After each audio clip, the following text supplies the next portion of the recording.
Әнкәй сиңа мең рәхмәт дигән.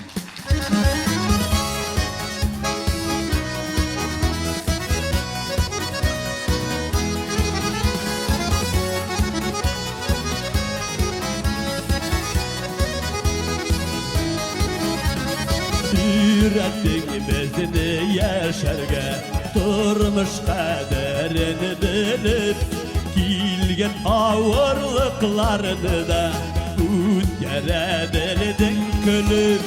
Şeştedigin nasip asanda, yuğala bütün hasret. Barısı işin, enkeysin adın rağmen. Şeştedige nasip asanda, yuğala bütün hasret. Barısı işin, enkeysin adın rağmen.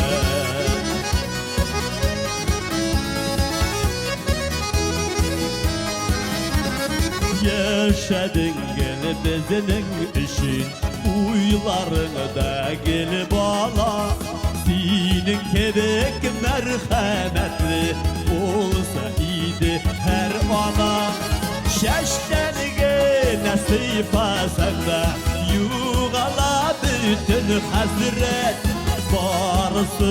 Barısı işin, enkeysin adın rağmen.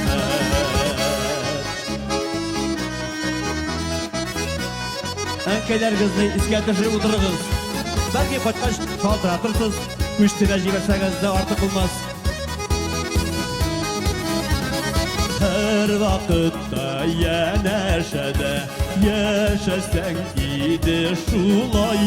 Uzun ömür birse idi Kulkesine Huday. Şeştenigi nasip asanda, yuğala bütün hasret.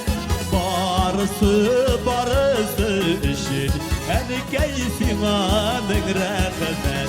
Şeştenige nasip asanda, yuğala bütün hasret. Barısı işin, enkeysin adın rağmen. Barısı işin, enkeysin adın rağmen.